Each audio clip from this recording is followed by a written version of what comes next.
Olá, meus irmãos, minhas irmãs. Nós vamos dar uma introdução aos nossos estudos sobre o livro de Apocalipse. Achei importante fazer essa introdução antes de nós passarmos ao estudo do livro. Tem alguns aspectos que eu acho importante a gente verificar antes de partir para o estudo do livro. Então, eu chamo aqui de uma introdução, que na verdade há tantas introduções aí ao livro de Apocalipse, há muitos vídeos, há muitas introduções nos livros, nos comentários, e aqui humildemente a gente está propondo mais uma introdução para os nossos estudos, né, da Escola Bíblica da Igreja Batista Central de Sorocaba, né? Então, o livro de Apocalipse, ou Apocalipsis, no grego, é o livro das revelações. Fazendo essa introdução, acho que nós vamos ter um pouquinho mais de liberdade para dar continuidade aos nossos estudos. Estarei me valendo principalmente dessas obras, né, que constam aí para fazer os nossos estudos e para fazer essa introdução. Então, o livro Introdução e Comentário da série Cultura Bíblica, do autor George Led. Eu sempre me refiro, sempre digo que me faço valer dessa série, que eu acho que os seus comentários textuais, né, eles primam, então, pelo comentário textual e não inspirativo do texto, eles são muito válidos. O livro, que infelizmente já não é mais editado na nossa antiga Juerte, a mensagem do Apocalipse, digno é o Cordeiro, do Rei Summers. Os dois manuais bíblicos, o antigo, que era editado pela edição Vida Nova, e o atual, estão nos ajudando aqui nos nossos estudos, e a revista Atitude, deste trimestre, último trimestre aqui deste ano de 2020, que é o estudo no Apocalipse de João, e uma revista que foi editada pela Convenção Batista Fluminense em 2015, que também traz um estudo de Apocalipse. Em comum com a revista Atitude é que ambas elas estão escritas pelo mestre, pastor, doutor, escritor e docente do nosso Seminário Batista do Sul do Brasil, o pastor Valtair Afonso Miranda. Ele, inclusive, tem alguns estudos e tem alguns livros, né, sobre o assunto. E há alguns vídeos que nós encontramos no YouTube com uns estudos sobre o Apocalipse.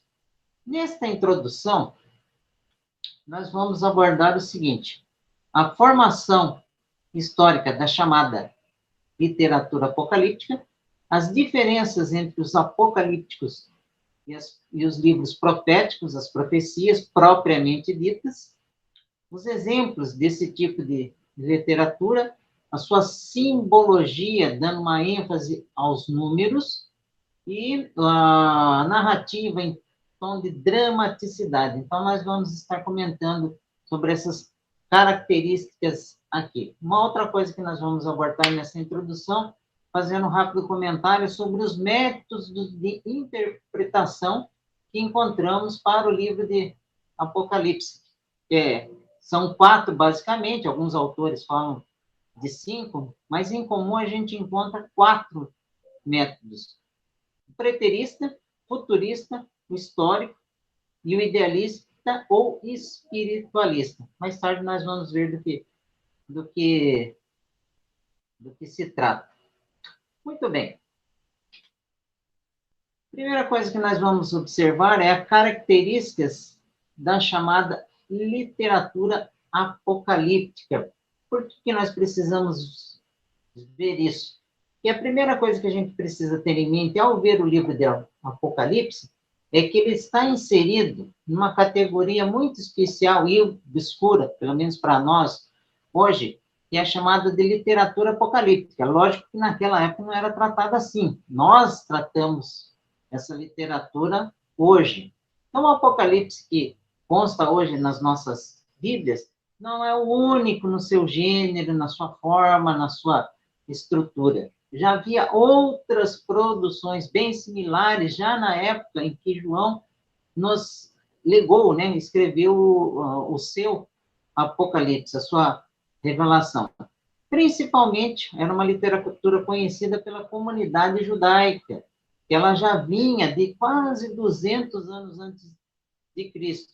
Ela floresceu, né? Ela começou a florescer no chamado período interbíblico, né, 400 anos de hiato da revelação de Deus entre o Antigo e o Novo Testamento.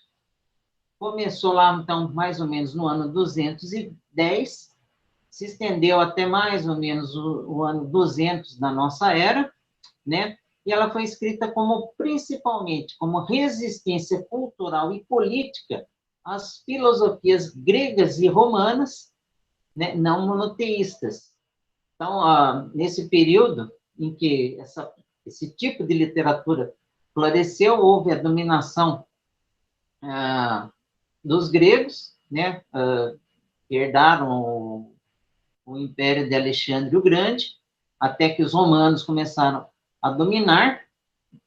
É sabido que eles tinham preferencialmente, né, uma religião politeísta, né, com toda aquela mitologia, e eles se davam muito mal, a bem da verdade, com, com os judeus, porque os judeus, é óbvio, eram muito resistentes ao politeísmo, né? Muito bem. Então, ele cresceu em períodos de perseguição à fé monoteísta judaica, em primeiro momento, e, lógico, depois, no segundo momento, aos cristãos, tá? E ele tinha um objetivo, esse tipo de literatura, ele tinha um objetivo principal de reforçar a lealdade, né, aos preceitos bíblicos, aos preceitos da lei judaica, né, a fé judaica, depois a fé cristã, na perspectiva, né, num vislumbre do domínio de Deus sobre a história humana. Então, aqueles que se afirmavam que eram os donos do mundo, esse tipo de literatura vai surgir para mostrar que, na verdade, quem é o dono do pedaço é Deus. É Deus quem controla a história, é Deus quem é dono de tudo e de todos, e é Ele quem vai fazer valer a consumação da história dos homens. Tem basicamente duas diferenças entre a chamada literatura apocalíptica, incluindo o Apocalipse de João, e a profecia. É muito comum a gente tratar o Apocalipse como profecia. No próprio livro de Apocalipse, capítulo 1, verso 3, João se refere àquilo que escreveu como profecia. E, entretanto, né, um olhar mais apurado ao livro de Apocalipse e aos seus correlatos apócrifos, né, que não são inspirados, ele demonstra essas duas, distinção entre essas duas características, né? Então, o conteúdo apocalíptico, ele é mais abrangente na sua predição, menos exortativo e mais justiceiro. Ou seja, a profecia, os livros proféticos que nós temos na Bíblia, por exemplo, estivemos estudando ele aí nos últimos tempos na nossa escola bíblica, ele tem um viés que é voltado muito para o povo judeu, para a exaltação da nação de Israel enquanto povo de Deus, né? Ao passo que a literatura apocalíptica, ela realça um pouquinho mais o indivíduo. Então, já, principalmente na literatura apocalíptica cristã, ela já não realça tanto a questão do reino de Israel, ela realça mais uma vida futura nos novos céus e na nova terra, em que aquele reinado que deveria pertencer ao reino de Israel, por assim dizer, é posto um pouco de lado. Ele é menos exortativo. Nas profecias, há sempre aquela exortação para o arrependimento. No livro dos Apocalípticos não tem nada disso. Pega lá o finalzinho do nosso livro de Apocalipse de João.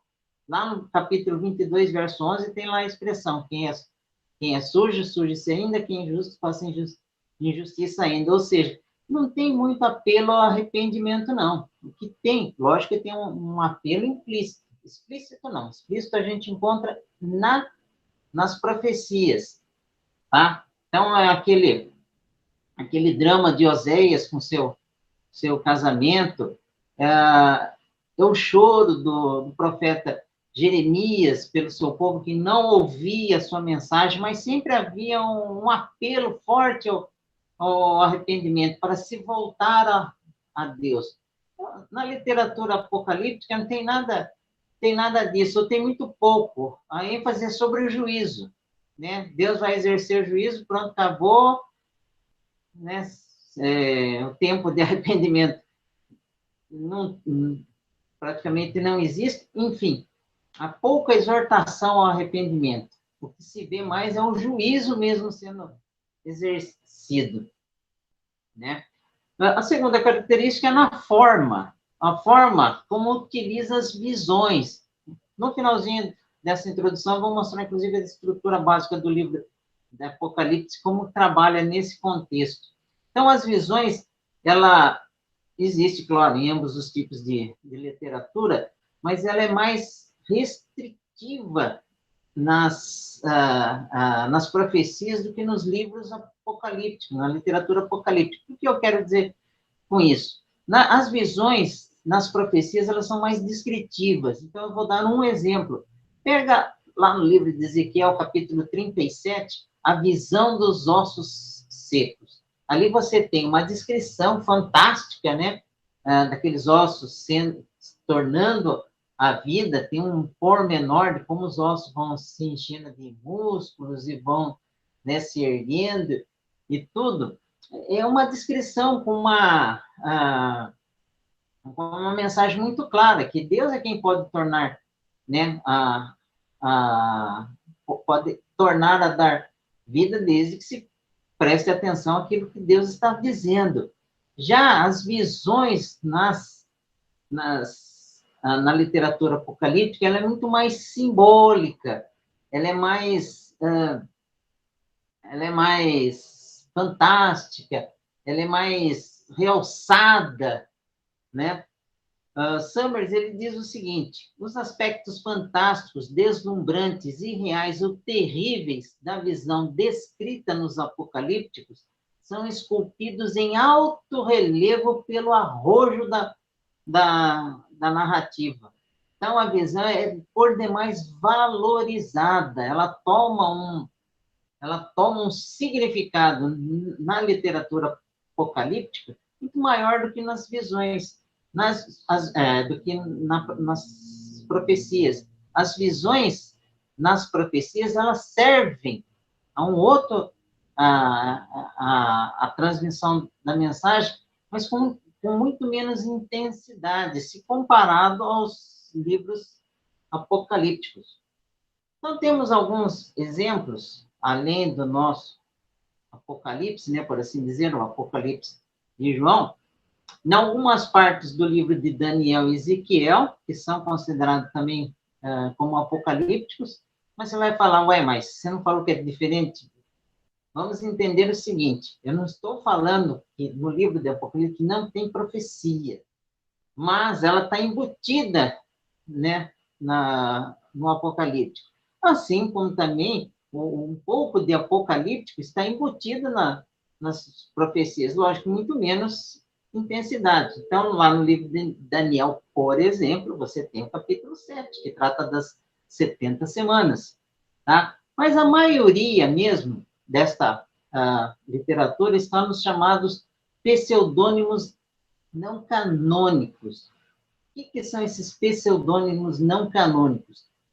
São livros escritos cuja autoria é tomada de gente mais conhecida, então o autor, quem de fato escreveu, não assume, ele toma a figura de uma outra personalidade mais conhecida para dar credibilidade àquilo que está escrevendo, né? Já tratamos um pouquinho disso da questão desses pseudônimos em literatura apócrifa. Então, aqui nós temos um exemplo de como essa literatura engloba aquele período que me referi há pouco, entre 200 antes de Cristo até 200 depois de Cristo. Então, os mais importantes, segundo Summers, no livro Digno ao Cordeiro, ele destaca esses e faz um comentário, que eu não vou fazer aqui, da mensagem de cada um desses livros. Então, nós temos o livro de Enoque, o conhecido primeiro livro de Enoque, que não se sabe exatamente se foi escrito lá pelos anos 300 ou os anos 100 antes de Cristo, mas para quem acredita, como eu, por exemplo, que ele não é canônico. Para quem acredita na canonicidade do livro de Enoque, acho que ele foi escrito mesmo lá pelo Enoque que foi transladado. Mas isso é uma outra discussão. O livro Assunção de Moisés, que já está no primeiro século depois de Cristo, assim como os livros de Segredos de Enoque, o segundo de Enoque, o livro de Baruque, o livro do quarto Esdras, e o livro de Apocalipse de Pedro, que já foi escrito no segundo século depois de Cristo.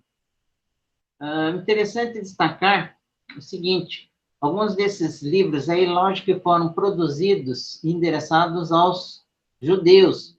Lembrando que no primeiro século não foram só os cristãos que foram perseguidos pelo Império Romano.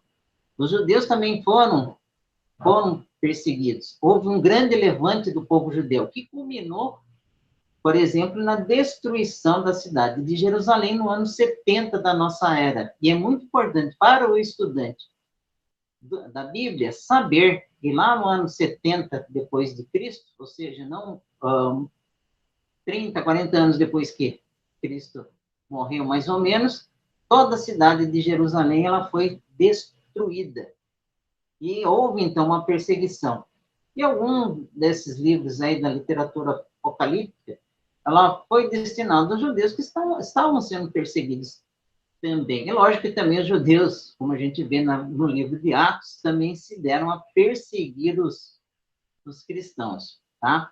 Mas, como eu disse, que esse tipo de literatura ela foi destinada a dar ânimo àqueles que criam na fé monoteísta do Deus de Israel, tá? Uma outra característica muito marcante no livro de Apocalipse é o simbolismo, tá? Simbolismo é um sistema no qual as qualidades, as ideias, os princípios e outras coisas mais aparecem representadas por coisas concretas. Tais símbolos têm um significado para o iniciado, mas constituem verdadeira confusão para quem não conhece esses termos. Eu tirei essa citação do livro do Summers, na página 33. Né? Então, a simbologia, apesar da pretensão anunciada logo no comecinho do livro de Apocalipse, que João fala que é o livro das revelações, na verdade, o conteúdo do livro acaba não sendo tão revelador assim, principalmente em função da simbologia que é utilizada na sua narrativa.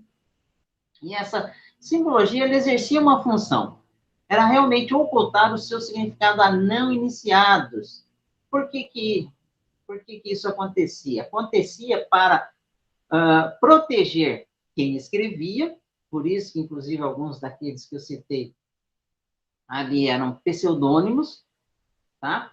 E como medida de proteção aos leitores diante das autoridades que os estavam perseguindo. Então, caía um livro desse, vamos supor, num soldado romano que, de repente, estivesse perseguindo aí um cristão. Né? O que você tem aí? Era censura mesmo. Ele iria ler aquele livro e não iria entender. Mas para quem já conhecia aquele tipo de literatura, sabia exatamente do que estava se tratando. Tá? E a principal simbologia no livro de Apocalipse é justamente a utilização dos números. É por isso que eu vou dar um destaque maior aqui nessa nossa introdução, a questão dos números. Tá? Os números, na verdade, eles exercem na mentalidade do Antigo Oriente Próximo, ou seja, ali naquela região do Oriente Médio, daqueles dias, ele refletia mais do que uma questão de quantidade, principalmente comparada com a nossa, que eu vou chamar da nossa sociedade tecnicista de hoje. Naquela época, os números refletiam uma ideia, um significado, um conceito, mais do que exatamente a quantidade, tá? Então, dessa forma, a gente tem o seguinte: número 1, ele representava uma unidade, uma existência independente, né, de qualquer coisa, tá? O número 2, é muito bonito o 2 e o 3, nessa associação que se fazia nessa mentalidade antiga. Então, ele tinha o conceito de ser companheiro, de fortaleza, de confirmação, de energia redobrada. Por isso que a gente tem, por exemplo, duas testemunhas lá no livro de Apocalipse, bem com esse sentido. Na Bíblia não tem aquele provérbio que fala melhor serem dois do que um, encaixa-se perfeitamente aqui nesse contexto, né? E o condão de 3 dobras, e aí vem o significado do número 3. O 3, dentro da mentalidade hebraica, ela vem como símbolo do divino. E é muito bonito, né? Como Summer explica de onde veio essa associação de ideias do 3 ser o número divino. Ele acabava refletindo, então o homem olhava para a sua família e encontrava ali, no amor paterno, no amor materno, no amor filial, no amor entre os irmãos, um reflexo do divino, do que Deus, né, do que Deus representa. Não é à toa que mais tarde nós vamos encontrar revelado na Bíblia que Deus é amor. Então, o número 3, ele faz essa representação disso. Na mentalidade hebraica, ele olhava para esses 3 amores e fazia uma representação, então, de Deus, né? Deus é representado, então, pelo número 3. O número 4, ele acaba servindo como um símbolo do número natural, do mundo natural. Por quê? Então, nós temos, por exemplo, os ventos vindo de 4 cantos do mundo. Nós temos os 4 pontos cardeais principais, né? Norte, sul, leste e oeste. Então, enfim, esse número 4, ele é a representação da natureza, das dimensões do nosso mundo, no mundo físico no qual nós habitamos. O número 5, qual que é a associação que se fazia? Então, o homem olhava para a sua mão, né, vinha os 5 dedos, acabava representando, principalmente numa época em que havia as pessoas que, no caso das guerras, dos desastres naturais e tantas outras situações, né, acabam não tendo um membro, um dedo, ou coisa do gênero, acabava sendo um imperfeito. Então, a pessoa que tinha todos os seus membros era uma pessoa perfeita. Então, o 5 acabava sendo, por essa associação de ideias, por essa representação, o número da perfeição. E o 10, né? O 10 acabava seguindo também esse mesmo conceito. Esse primeiro quadro, eu, Paulo Arnaldo, não vi isso em livro nenhum, eu diria que aqui nós temos, então, os números simbólicos numa observação e numa representação direta. No próximo quadro, eu diria, né, que são uma representação associativa indireta. Por que indireta? Vamos ver. O número 6, por exemplo, nessa simbologia apocalíptica, ele significa imperfeição. Por quê? Porque ele não alcança o número 7. É um sucesso malogrado. É algo que não chega a ser aquilo que deveria ser, que é o número 7. Então, por que a cabeça do Apocalipse é 6, 6, 6? 3 vezes o 6. Porque é algo terrivelmente imperfeito. Para o 6, nessa mentalidade, é como o 13 para nós, aquele número que representa o mau agouro, né? Representa alguma coisa errada, alguma coisa estranha, alguma coisa que que não carrega bons fluidos, por assim dizer. Por quê? Porque ele não chega a ser o 7. Porque o 7 para essa mentalidade simbólica do Antigo Oriente Próximo, né, é um número sagrado, porque é a soma da perfeição divina, da representação divina com a representação do mundo natural, é a soma do 3 e do 4. Então, esse é o número mais sagrado para os judeus, para os hebreus, porque significa perfeição, completude, mais do que o próprio 10, né? Porque faz aquela ideia da terra sendo coroada pelo céu, né? É o limite dos 4 cantos do mundo, mais a perfeição divina. Tá? E não é só na literatura apocalíptica, lá, somente no livro do Apocalipse, que, por sinal, e não por acaso, faz tantas referências ao número 7. 7 cartas, 7 igrejas, 7 selos, um castiçal de 7 pontas, né? 7 trombetas, e por aí vai, né? Não é por acaso que tem esse número 7 sendo tantas vezes citado no livro do Apocalipse. Então, nós temos, além da literatura apocalíptica, do livro de Apocalipse, vamos pegar, por exemplo, aquela pergunta de Pedro a Jesus: Senhor, até quantas vezes vou perdoar o meu irmão? Até 7. Numericamente, matematicamente, se eu perdoar o meu irmão até 7 vezes, tá ótimo, está perfeito, está completo, porque é o número máximo. A gente sabe a resposta de Jesus: não, Pedro, até 70 vezes 7. Não, Pedro, não é questão de matemática aí. Não, Pedro, não é só 7 vezes. É muito mais do que você pode imaginar. Coloca mais número aí na sua conta, que não é só isso. Mas a ideia de Pedro parte desse princípio na mentalidade hebraica, que o 7 representa completude, representa, né, um número perfeito, um número sagrado.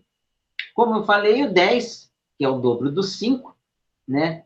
Então, eles também têm esse significado de uma completude, sendo que os seus múltiplos equivalem àquilo que nós temos nos superlativos na gramática. Excelentíssimo, portentíssimo, usíssimos, que a gente utiliza em gramática para expressar, para exaltar a qualidade de uma coisa, são os múltiplos de 10. 10, 100, 1000, né? Daí você já está entendendo por que os escolhidos no céu são 144 mil, né? Porque é um múltiplo de 12 vezes 12 vezes 1000. Sendo que o 12, ele já vem por uma associação indireta, como estou afirmando, a multiplicação do 3 e do 4. No pensamento, né, hebreu, é o símbolo da religião organizada no mundo. Então, a gente tem as 12 tribos de Israel, que se originaram dos 12 filhos de Jacó. Não foi à toa que Jesus escolheu 12 discípulos para participar do seu ministério terreno, e por aí vai. E o 12 tem nessa multiplicação do 3 e do 4, né, um simbolismo da religião organizada neste mundo. E, por fim, aparece aí um número também muito estranho, que é o 3,5, 3,5. O que é nessa simbologia? É o 7 dividido por 2. Então, é aquela coisa incompleta, dividida, imperfeita, não realizada. Equivalente à expressão que a gente conta no Apocalipse, de um tempo, de tempos e metade de um tempo. 1 mais 2 mais meio, 3,5. Tá? O 42 acaba seguindo o mesmo significado, porque ele é múltiplo de 3,5, assim como 1260. Enfim, por essa pequena introdução aqui dos significados numéricos, né, dos números, a gente está vendo que, na verdade, não se pode tomar os números em Apocalipse de forma literal, porque eles não estão expressando contas, quantidade, eles estão expressando conceitos, estão expressando ideias, né, de forma simbólica, tá?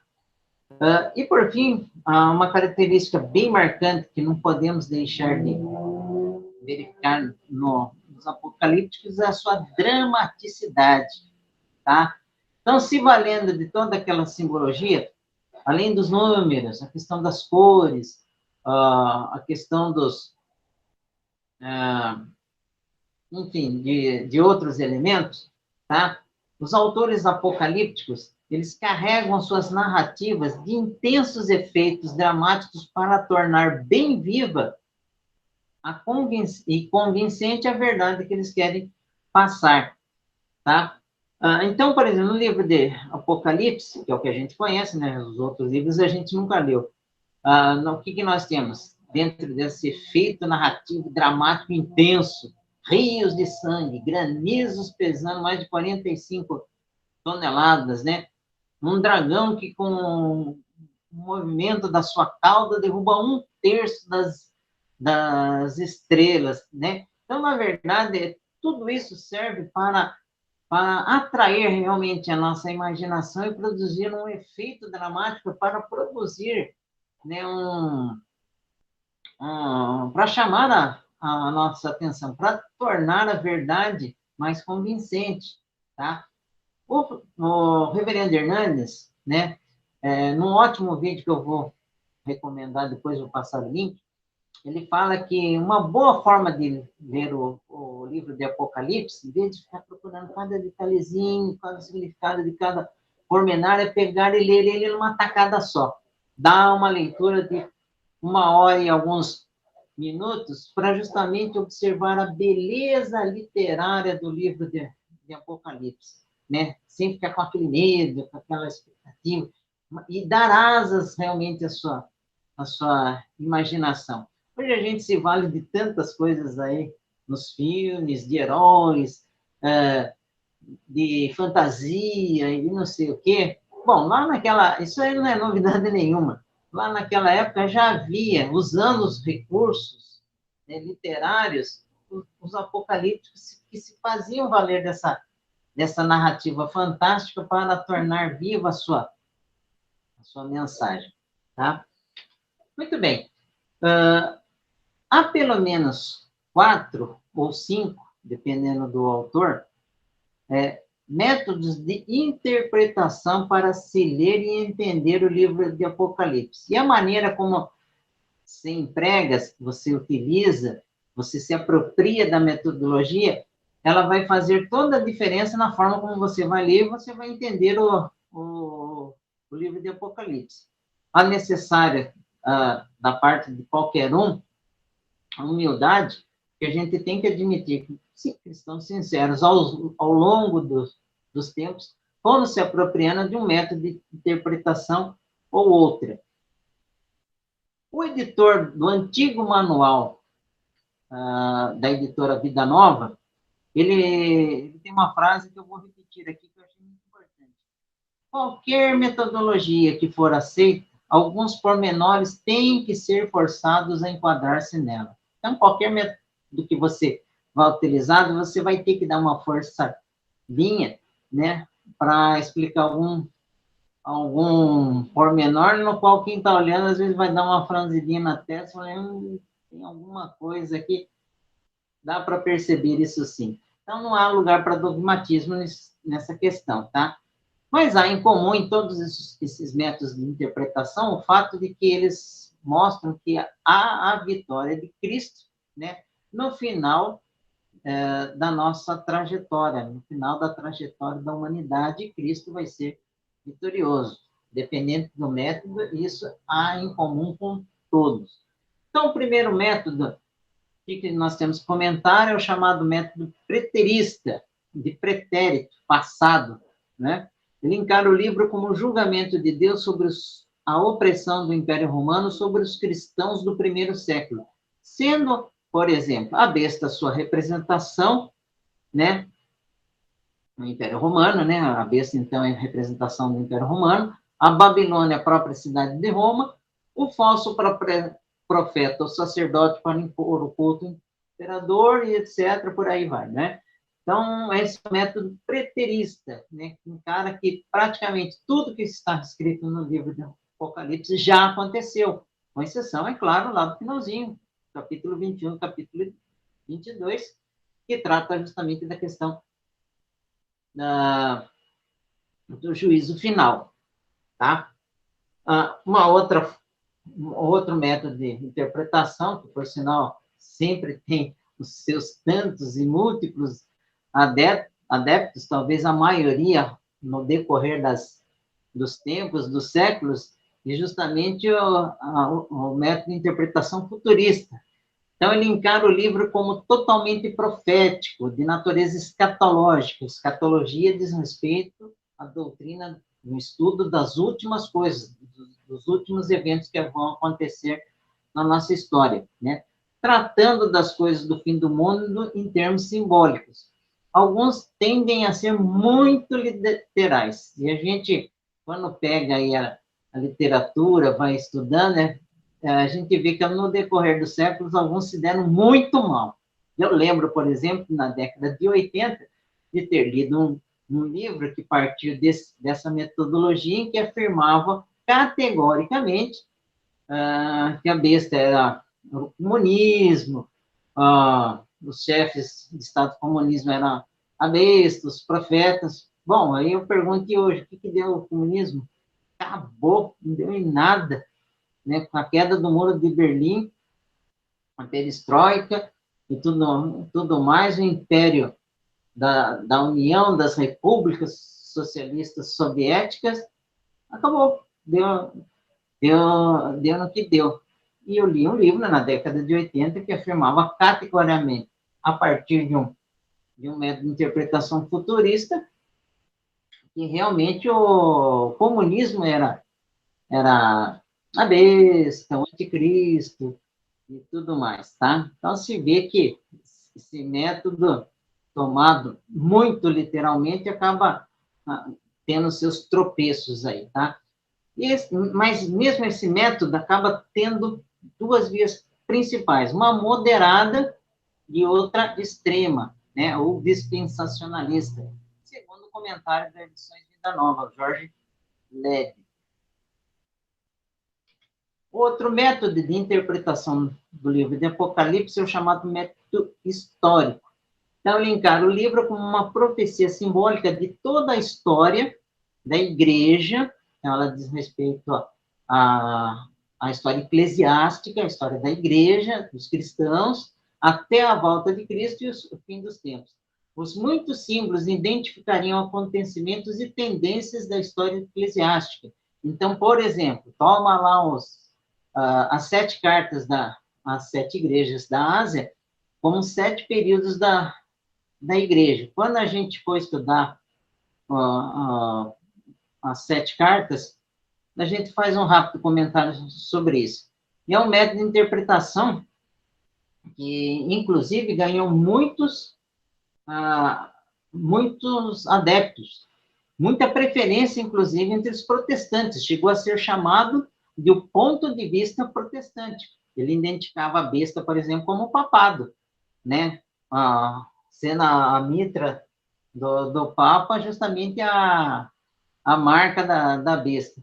Então, por aí você vai vendo como é que se baseiam esses métodos. Hoje já não tem aquela aceitação, mas também eu não digo que é um método que você deve desprezá-lo por completo. É interessante saber realmente os pontos de vista. Aliás, todos eles você pode olhar, observar com carinho, com cuidado, fazendo como os bereanos, né, avaliando à luz do contexto geral, de toda a escritura, né, para poder, né, perceber os seus pontos fortes e os seus pontos fracos. O livro do Summers, né, de Guinel Cordeiro, né, ele fala dos pontos fortes e dos pontos fracos de cada método. E, por fim, não muito utilizado, não goza de muita popularidade, principalmente entre os evangélicos, mas é o método idealista ou chamado espiritualista por alguns autores. Ele não encara o livro como cumprimento de fatos históricos. Então, não tem nada cumprido, não tem nada que aconteceu ali no livro de Apocalipse. Apenas é um quadro simbólico do conflito cósmico entre o reino de Deus e os poderes satânicos maus, mas sem tender ao chamado dualismo. O que é o dualismo? É aquele sistema de crença no qual você crê que há duas forças iguais e antagônicas lutando entre si, né? O cristão, ele não crê nisso. O cristão, ele não crê que Deus se equivale a Satanás. Muito pelo contrário, né? Não cremos que o mal é superior ou igual ao bem. Não cremos nisso. Cremos que, né, por questões que não sabemos de fato explicar a contento, Deus permite, né, que o mal tenha se originado, que o mal realize o seu trabalho, mas não quer dizer que Deus tenha aberto mão da sua soberania ou que esteja em luta contra as forças do mal, tá? Então, o método idealista também não parte desse princípio, reconhece que há um conflito, né, entre o reino de Deus e as forças do mal, mas não que necessariamente haja um embate de forças iguais e antagônicas entre si, né? Por fim, como eu disse, o que nós vemos? Assim como podemos olhar para um corpo humano e dizer que, basicamente, ele é constituído de cabeça, tronco e membros, podemos olhar para o livro de Apocalipse e identificar uma estrutura básica na sua narrativa, na forma com que ele é escrito. Tá? Então, nós temos um prólogo, temos as 4 visões e um epílogo. E é dentro das 4 visões, né, que acontece toda aquela narrativa, né, que carece aí de uma metodologia de interpretação. Mas, basicamente, é esse o esqueleto do livro de Apocalipse. Claro, de repente, assim como o corpo humano, a gente pode olhar para ele e dissecar em sistema esquelético, sistema muscular, sistema nervoso e por aí vai, né? Podemos aprofundarmos a nossa análise do livro de Apocalipse e identificar outras estruturas. No decorrer dos nossos estudos, nós vamos fazer isso. Hoje, dentro desse conceito introdutório que eu estou querendo passar, é essa a base, né, da estrutura básica do livro de Apocalipse. Por fim, eu tenho uma oração final a fazer. Que Deus nos dê o consolo e o ânimo necessário em nossa jornada, assim como Ele deu aos primeiros que leram sua revelação através de João. Alguém vai poder falar, poxa, Paulo, mas aí na sua oração você está se entregando que você adota o método preterista? Não necessariamente, tá? O que eu estou querendo dizer com esta oração final, né, que Deus nos deu o consolo e o ânimo na nossa jornada aqui, é chamar a atenção para o seguinte: muitos têm medo do livro de Apocalipse, muitos se escondem do livro de Apocalipse. Isso não é novo. Até mesmo o reformador Martim Lutero, ele advogou que o livro de Apocalipse deveria ser retirado do cânon, deveria ser retirado da Bíblia devido à dificuldade de leitura e interpretação que nós temos, né? Eu diria que não é por aí. O livro de Apocalipse, ele faz parte da Bíblia Sagrada. Ele é um livro inspirado. Ele é um livro no qual ele teve, sim, para os seus primeiros leitores, não somente o livro de Apocalipse, mas todos os 66 livros que compõem a nossa Bíblia, eles tiveram um significado muito especial para aqueles que primeiro o receberam. Os primeiros leitores dos livros da Bíblia foram inspirados, confortados, animados, né, com a sua mensagem. O livro de Apocalipse também serve para esse propósito. E até eu diria o seguinte: se você vê o Apocalipse sem ter este ânimo, este consolo, tem alguma coisa errada. Ou contigo, ou talvez até com a metodologia que você emprega. Porque o livro de Apocalipse, ele foi escrito para os fiéis se animarem, para os fiéis se fortalecerem na sua fé. Não para ficarem com medo. Ai, o que será que vai acontecer agora? Tá? Isso serve para qualquer método de interpretação que você possa adotar. Mas se você está usando uma metodologia na qual você vê o livro de Apocalipse com medo, tem alguma coisa errada. O livro de Apocalipse foi escrito e revelado por Deus a João para nos dar ânimo e não para nos amedrontar. Então, minha oração final é que realmente Deus nos dê o consolo e o ânimo. Assim como lá no passado, né, os seus leitores obtiveram ânimo através dessa narrativa simbólica e fantástica que João pôs. Então, que Deus possa nos abençoar para que possamos ser edificados nos nossos estudos e considerações acerca do livro de Apocalipse. Até mais, meus irmãos, com a bênção de Deus.